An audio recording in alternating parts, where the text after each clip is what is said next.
हरियाणा की हर अपडेट के लिए बेल आइकन दबाएं और सब्सक्राइब करें STV हरियाणा न्यूज। नमस्कार, आप देख रहे हैं हरियाणा न्यूज और मैं हूं आपके साथ शुभेंदु सिंह। रुक कर लेते हैं फटाफट खबरों का। 23 दिसंबर को हरियाणा सचिवालय में हरियाणा कैबिनेट की अहम बैठक होगी और ये बैठक मुख्यमंत्री मनोहर लाल की अध्यक्षता में होगी, जिसमें कई अहम फैसलों पर मोहर लग सकती है। हरियाणा में कोरोना के आंकड़ों में थोड़ा सुधार देखने को मिला। प्रदेश में पिछले 24 घंटों में 993 नए मरीज मिले। वहीं एक दिन में 1744 मरीजों ने कोरोना को मात दी।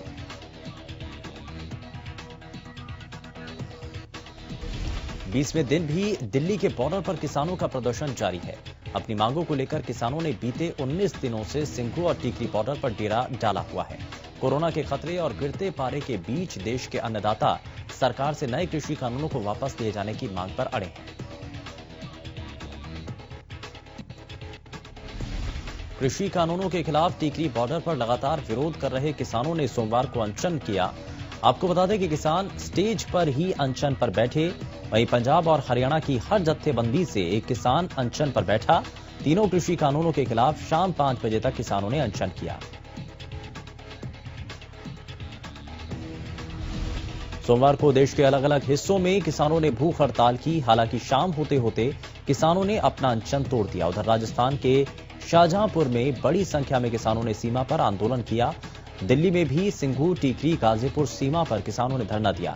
किसानों की ओर से सड़कों को जाम किया गया।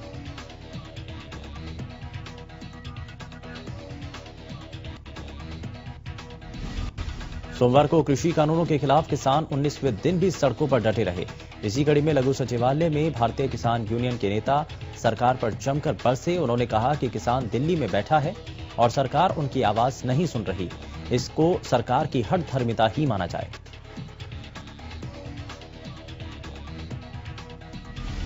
उन्होंने कहा कि आंदोलन अब जन जन का आंदोलन बन चुका है। सभी राजनीतिक दल इसके विरोध में एकजुट हो चुके हैं, तो सरकार को ये फैसला वापस लेना होगा। किसान नेता जसवीर मामू माजरा ने कहा कि अब लड़ाई आर पार की होगी। सरकार को ये काले कानून वापस लेने होंगे।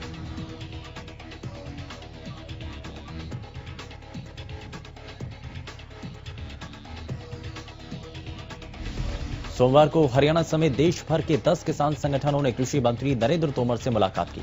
किसानों से मुलाकात के बाद कृषि मंत्री ने कहा कि किसानों ने कृषि कानून की तारीफ की। साथ ही उन्होंने कहा कि समाधान का रास्ता निकालने की कोशिश की जा रही है।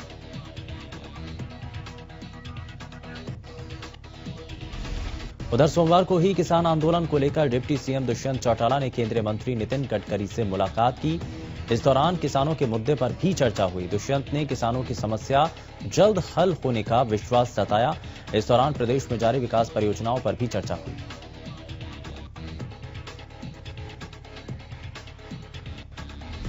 हरियाणा के उप मुख्यमंत्री दुष्यंत चौटाला ने कृषि आंदोलन को लेकर बयान दिया। दुष्यंत ने कहा कि समाधान चर्चा से निकलेगा, अड़ने से नहीं। केंद्रीय मंत्री लगातार इस पर चर्चा कर रहे हैं। हमें उम्मीद है जल्द ही किसानों के आंदोलन पर निर्णय होगा।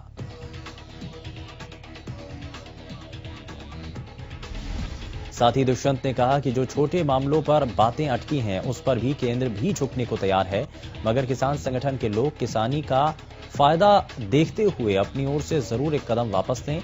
जो गतिरोध बन गया है उससे किसानों को नुकसान न करें। किसानी और किसान को इसमें फायदा पहुंचना चाहिए। कृषि कानूनों के विरोध में 20 दिन बाद भी किसान बॉर्डर पर डटे हैं, लेकिन इसी बीच आधुनिक मशीनों की सहायता से किसानों की थकान दूर की जा रही है। दरअसल बहादुरगढ़ में किसानों की थकान और दर्द मिटाने का पूरा इंतजाम किया गया।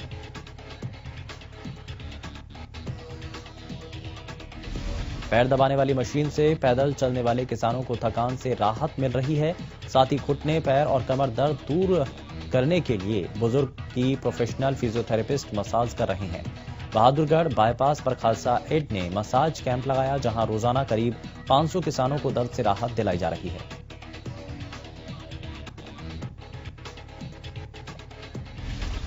झज्जर में किसान आंदोलन को गुलिया खाप ने समर्थन दिया। इस दौरान गुलिया खाप के प्रधान सुनील गुलिया चौबीसी के चबूतरे से हजारों की संख्या में ट्रैक्टरों के साथ निकले। इस दौरान उन्होंने कहा कि जागो किसान, समर्थन करो। आंदोलन की उपायुक्त के माध्यम से ज्ञापन देकर शुरुआत हो गई है। इसके बाद ये कारवां लगातार बढ़ता जाएगा। कृषि कानूनों के विरोध में आंदोलन कर रहे किसानों को सेवानिवृत्त सैनिकों का भी समर्थन मिलना शुरू हो गया। दरअसल सोनीपत के एक रिटायर्ड जवान ने 28 साल देश की सेवा करने के बाद 10 मेडल हासिल किए थे। अलग अलग शौर्य के कार्यों के लिए उनको राष्ट्रपति से भी सम्मान मिला था, लेकिन किसान आंदोलन के समर्थन में उन्होंने जिला उपायुक्त के माध्यम से राष्ट्रपति को मेडल वापस लौटा दिए।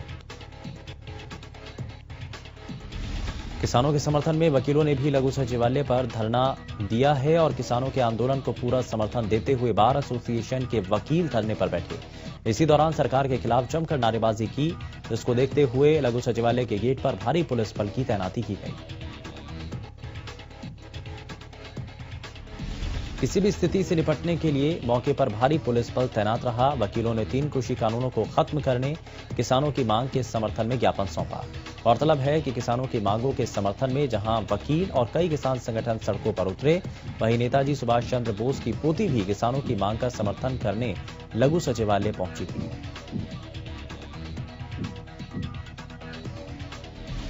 गोवाना में किसानों के समर्थन में सर्व कर्मचारी संघ के बैनर तले कर्मचारियों ने 3 कृषि कानूनों का विरोध करते हुए सरकार के खिलाफ नारेबाजी की। इस दौरान कर्मचारियों ने कहा कि शीर्ष नेताओं और किसानों द्वारा प्रदेश भर में ऐलान किया था कि सभी जिले और तहसील लेवल पर सरकार के खिलाफ प्रदर्शन किया जाएगा।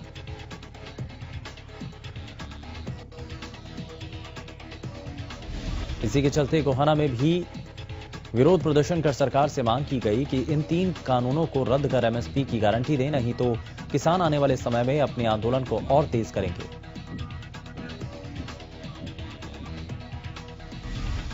सोमवार को रोहतक में भी किसानों ने ट्रैक्टर ट्रॉलियों के साथ लघु सचिवालय पहुंचकर प्रदर्शन किया और कृषि कानूनों को वापस लेने की मांग की। आपको बता दें कि 3 कानूनों के विरोध में प्रदेश भर के किसानों के द्वारा लघु सचिवालय का घेराव किया। कृषि कानूनों के विरोध में सर्व कर्मचारी संघ के सदस्यों ने बरनाला रोड स्थित पार्क में प्रदर्शन किया।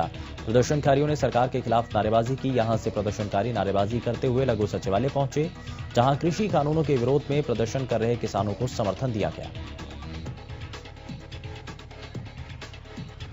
प्रदर्शनकारियों ने सरकारी विभागों में निजीकरण, मजदूर वर्ग के शोषण को लेकर विरोध जताया। सीटू के जिला सचिव विजय ढूंकड़ा ने कहा कि कर्मचारी और मजदूर एकजुट होकर प्रदर्शन कर रहे हैं। 44 श्रम कानूनों में किए बदलाव और कृषि कानूनों को वापस लेने की उनकी मांग की गई है।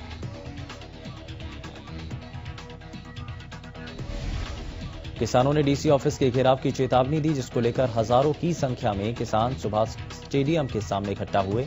इसी कड़ी में सोनीपत में पुलिस बल की 2 कंपनी की ड्यूटी लगाई गई थी।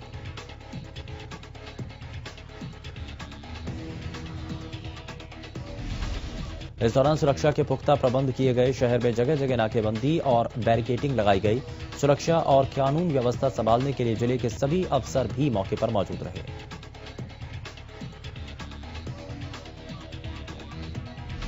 जींद में किसानों और खापों द्वारा डीसी ऑफिस के घेराव की चेतावनी के बाद पुलिस अलर्ट मोड पर है। हर जगह सुरक्षा के पुख्ता प्रबंध हैं। इस दौरान शहर में जगह जगह नाकेबंदी और बैरिकेडिंग की गई।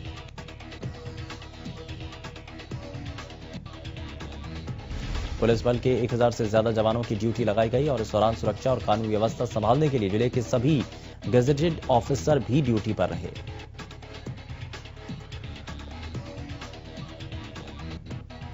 किसान आंदोलन और बॉर्डर पर किसानों की बढ़ती संख्या को देखते हुए दिल्ली के तमाम बॉर्डर पर सुरक्षा के पुख्ता बंदोबस्त किए गए। टीकरी बॉर्डर पर फ्रंटलाइन ड्यूटी पर आरएएफ और उसके बाद आईटीबीपी और उसके बाद सीआरपीएफ की टुकड़ी लगाई गई थी। साथ ही दिल्ली पुलिस को भी इस दौरान तैनात किया गया।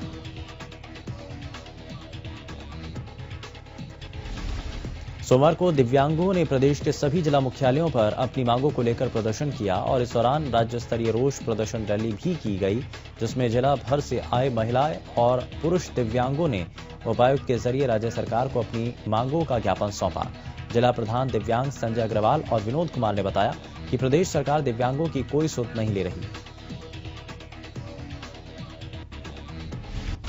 18 सूत्रीय मांगों को लेकर प्रदेश भर में प्रदर्शन किया गया। उनकी मांग है कि दिव्यांग अधिकतर अधिनियम को सरकार तत्काल लागू करे और दिव्यांगों के लिए नौकरियों में बैकलॉग को भरा जाए। इसके साथ दिव्यांग पेंशन, जो कि डीसी रेट के तहत दी जा रही है, न्यूनतम मजदूरी के बराबर की जाए।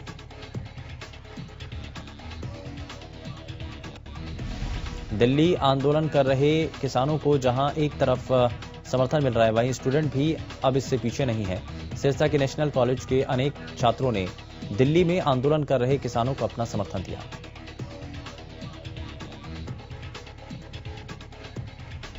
साथ ही छात्रों ने कहा कि जो नेता किसानों पर अभद्र टिप्पणी कर रहे हैं वो इससे बाज आ जाएं। उनका कहना है कि परीक्षा नजदीक होने के चलते वो दिल्ली तो नहीं जा सकते, लेकिन सिरसा में रहते अब वो किसानों को अपना साथ देते रहेंगे। सिरसा विधायक और एचएलपी अध्यक्ष गोपाल कांडा का परिवार हमेशा से जनसेवा के कामों में जुटा रहा। सोमवार को रंगड़ीखेड़ा गांव में एचएलपी के वरिष्ठ उपाध्यक्ष और श्री बाबा ताराकुटिया के मुख्य सेवक गोविंद कांडा ने वृद्धाश्रम का उद्घाटन किया और साथ ही 2 आंगनबाड़ी केंद्र का उद्घाटन भी किया। वहीं वृद्धाश्रम और आंगनबाड़ी केंद्र पहुंचने पर गोविंद कांडा का ग्राम पंचायत की ओर से स्वागत किया गया। इस अवसर पर उन्होंने कहा कि इस शेड और इंटरलॉक फर्श का निर्माण विधायक गोपाल कांडा के निजी कोष से करवाया गया है। इस मौके पर गोविंद कांडा ने जन समस्याएं भी सुनी और कई समस्याओं का निवारण भी किया।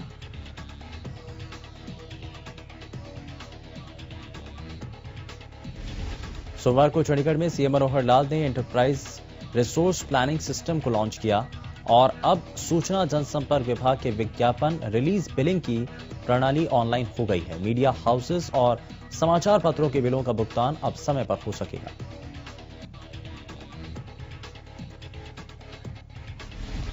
प्रदेश सरकार ने कमांड एरिया डेवलपमेंट अथॉरिटी यानी काडा को माइक्रो इरिगेशन एवं कमांड एरिया डेवलपमेंट अथॉरिटी यानी मिकाडा के रूप में पुनर्गठित करने का फैसला लिया। यह फैसला रविवार को चंडीगढ़ में हुई बैठक के दौरान लिया गया।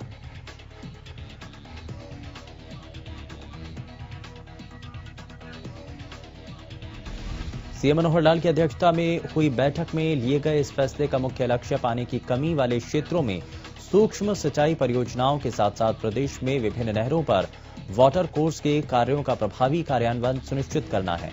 मुख्यमंत्री ने कहा कि वर्तमान राज्य सरकार का उद्देश्य राज्य में उपलब्ध जल संसाधनों का उचित और प्रभावी उपयोग सुनिश्चित करना है।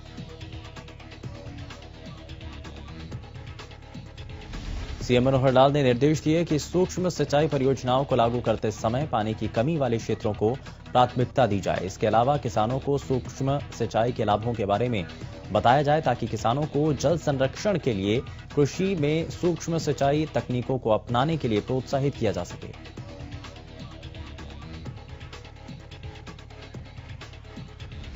निगम चुनाव को लेकर कांग्रेस ने मेयर पद के लिए प्रत्याशी की घोषणा कर दी है। कांग्रेस ने निखिल मदान को अपना प्रत्याशी बनाया। आपको बता दें कि सोनीपत के रहने वाले निखिल मदान पार्टी के मजबूत कार्यकर्ता हैं।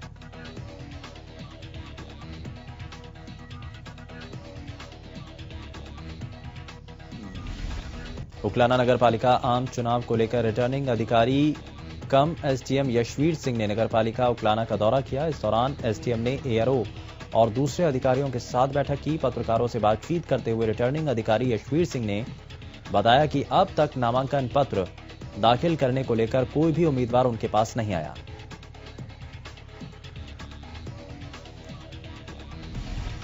उन्होंने बताया कि नामांकन पत्र 16 दिसंबर तक लिए जाएंगे। उसके बाद 17 दिसंबर को नामांकन पत्रों की जांच होगी। साथ ही 18 तारीख को सभी उम्मीदवारों को निशान आवंटित किए जाएंगे।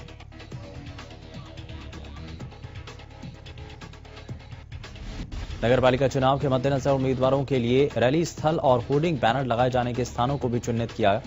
रिटर्निंग अधिकारी ने बताया कि उकलाना के संवेदनशील और अति संवेदनशील बूथों को चिन्हित कर लिया गया है।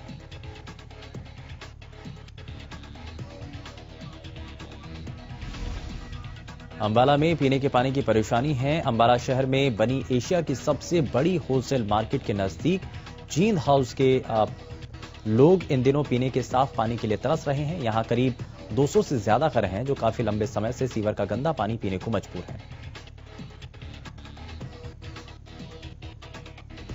इसके चलते कई लोग बीमार भी हैं। जब इस मामले को लेकर पब्लिक हेल्थ विभाग के अधिकारी ने बताया कि उनके पास किसी तरह की कोई शिकायत नहीं आई, तब शिकायत आएगी तो आगे समाधान किया जाएगा।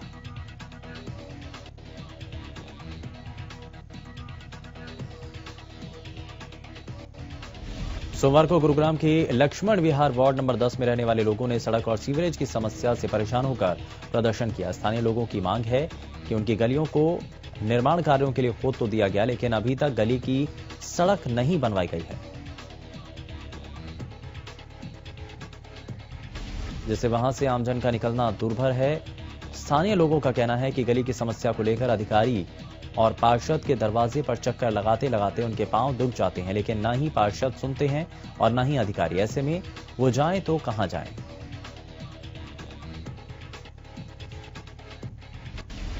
अंबाला में ट्रैक्टर ट्रॉली बिजली के पोल से टकराने से हादसा हो गया। हालांकि हादसे में किसी की जान को कोई नुकसान नहीं हुआ। गनीमत रही कि पोल में करंट नहीं आने से ट्रैक्टर में बैठे लोग किसी गंभीर हादसे का शिकार नहीं हुए। जानकारी दें कि अंबाला के कैंट क्रॉस रोड के नजदीक यह हादसा हुआ। झज्जर के एम्स अस्पताल में स्वास्थ्य सेवाएं राम भरोसे हैं। यहां नर्सिंग स्टाफ ने केंद्र सरकार द्वारा 2016 से लंबित मांगों को लेकर हड़ताल कर दी है। साथ ही यहां एडमिट कोरोना के पेशेंट भी इलाज को लेकर सहमे हुए हैं।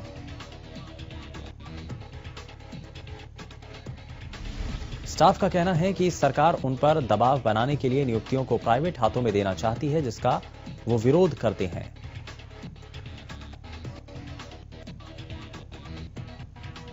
गुरुग्राम के सेक्टर 22 में स्थित मंत्रा डायग्नोस्टिक लैब में गोरख धंधा चल रहा था, जिसकी सूचना मिलने पर स्वास्थ्य विभाग ने पीएनजीटी एक्ट के तहत डायग्नोस्टिक लैब पर छापेमारी की तो खुलासा हुआ कि लिंग जांच के लिए डॉक्टर ने 50,000 रुपए लिए हैं। 2017 के बाद गुरुग्राम में अब लोकल रेड की गई। फिलहाल स्वास्थ्य विभाग ने डॉक्टर अपर्णा के खिलाफ मामला दर्ज कर लिया है।